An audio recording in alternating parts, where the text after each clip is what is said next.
Ahoy, my friends, Ryder here, and welcome back to another Final Fantasy VII Ever Crisis video. I hope you guys all had a wonderful week. It was a super slow week. We've had nothing but reruns, and we have even more reruns coming today. But I will say, guys, we've been waiting a long time for the limited character banner for a specific character, and Red XIII's has finally dropped. Now, I am both equally psyched and equally disappointed by the fact that we are getting Red XIII's limited banner, which is pretty dang great. However, we are getting it without his ultimate weapon also being on banner.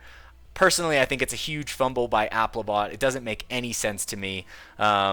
But yeah, that being said, let's get into the notices. Let's see what we got going on today. All right, so I'm going to go down here. It's August 20th, guys. Guild ranking, guild battle number 14 is here. That being said, if you are a player looking for a guild last minute, trying to get in to get those rewards, we do have a few guilds recruiting. I will make a note at the end of this video, also in the pinned comment and the description of the video.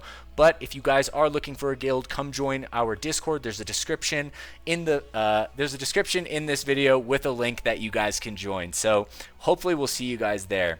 All right, that being said, guys, this is going to be a Magic Lightning Guild War. Obviously, Sephiroth from Dragon Quest is going to absolutely shine here. And after taking a brief look at Red XIII's new banner, it looks like he's going to be shining here as well.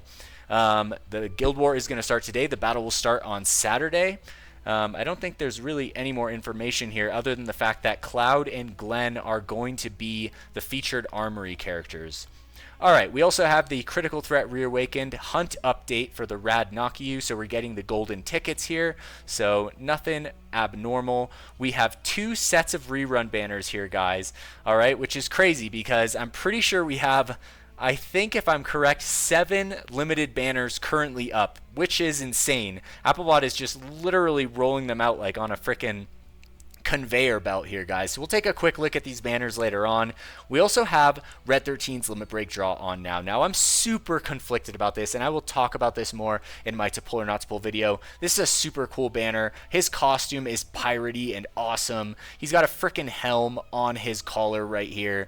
Everything is super sick, except for this right here. This should not be Lucia's ultimate weapon right here. Massive, massive mistake by Applebot, in my opinion. Like, obviously, it was a greed move, what they were doing, but it just shows, like, a blatant lack of, like, care for the players, I think. That people would want to pull for Red XIII's limited weapon banner, but then be stuck getting Lucia's ultimate weapon at the same time. So, that's a little bit of a bummer, but we will take a look at that banner over here in a second. Alright, so basically just rolled right through the patches. Not too much going on. I think it's going to be kind of a slower 2 weeks. It's interesting to think about what we might see, right? Because we have basically 2 weeks until the 2-year anniversary drops. And as for the 2-year anniversary itself, like what we're going to see in the future, we only have 3 more ultimate weapons, Cloud, Sid, and Gilles on the horizon. So kind of wondering where the game is going to go after all the ultimate weapons come out. Will we get Ultimate Weapon 2.0s? Will we get a new accessory slot for characters where each month they get a new accessory?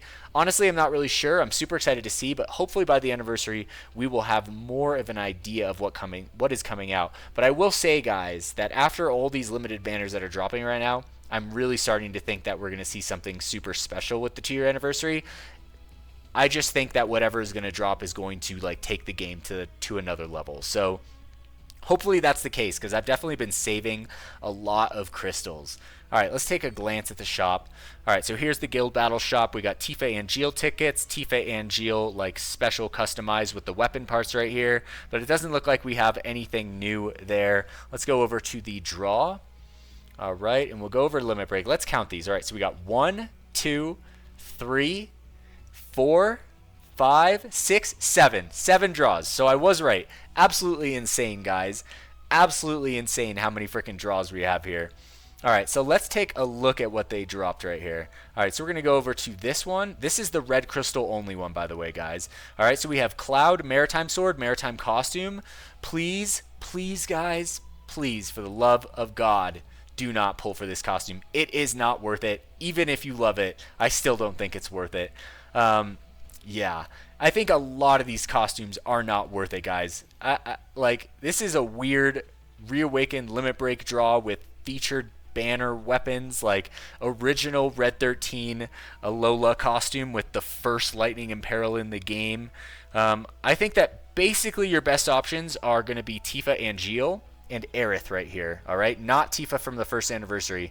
And when I say that these are good options, I mean that, like, if you have one of these weapons at OB5 trying to get at OB6, or you have one of these weapons at OB9 trying to get at OB10, then yeah, maybe dropping 6K for one copy of the weapon might be a good idea. But honestly, guys, that's my cutoff. I do not think it's worth it to really go for any of this stuff. Other than that, you really want to be saving for the anniversary at this point. Now let's go look at the other one. This one is not red crystals only, but it has what I would say are the most important aspects of the other banner, which is 1.5 year anniversary Tifa, 1.5 year anniversary Angeal, and 1 year anniversary Aerith. The Bahamut Rod, this costume is, you know, some of the most peak stuff that Aerith has, guys. So very, very good. But do I think you should go in and try to pull this weapon now if you don't have it and try to get it to OB6? No, I don't. I think you guys should wait, see what's on the horizon. It's going to be better. All right, last thing, I just want to take a quick look at this animation. We will take a closer look at the weapon in my to pull or not to pull video. All right, here's the animation. Interesting. I thought that this was going to have more of a lightning effect. It looks like it should be buffing water, to be honest. Let's take one more look at this. Yeah, I mean, it has a little spark of lightning at the beginning, but it really looks like it just is doing... It looks like a water buff, honestly. But honestly, this weapon is super solid, guys. The costume is super solid.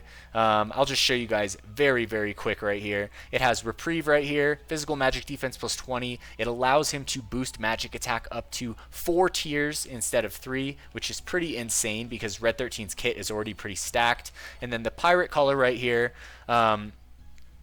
fantastic look weapon. Honestly, I think that what's going to make it or break it is if this weapon has a Asuna Ul slot. And it frickin' does, guys. So, has the single target heal boost, the Ul Asuna slot, magic attack all allies, buff debuff extension on the weapon, and then on top of that, it's basically a Bahamut Rod, right? Because it has the magic potency 59% heal. Okay, does it have the ATB? When HP is 90% or less, plus 1 ATB gauge, so that's exactly like Bahamut Rod, and this is OB10, same 90%. Then you get the magic attack increase to all allies and the lightning damage increase to all allies. Unfortunately, both of these are mid to high at OB10, especially for the lightning damage one. That is a little bit of a letdown, especially considering this costs 5 ATB. But this is something that I'll go over in my to pull or not to pull video tomorrow morning, guys. So like I was saying earlier, if you are a player last minute looking for a guild, we have SHIVA looking for 3 players. We have Neo Bahamut looking for 1, Bahamut Zero looking for 1, and Gilgamesh looking for 2. I will put that in the description and pinned comment of this video. Come join our Discord. We'll get you guys sorted. All these guilds are in the top 50. Some are stronger than others, so you can kind of choose what vibe you're looking for in a guild. So hopefully we can get you guys to find a home. So that being said, guys, that's going to conclude the patches. Not too much. I know we're all just like counting down the seconds until the 2-year anniversary at this point, but yeah, we're going to get there. So if you guys enjoyed this video, please don't forget to drop a like, subscribe to the channel for more Final Fantasy VII Ever Crisis content. We'll catch you guys on the next one. Peace.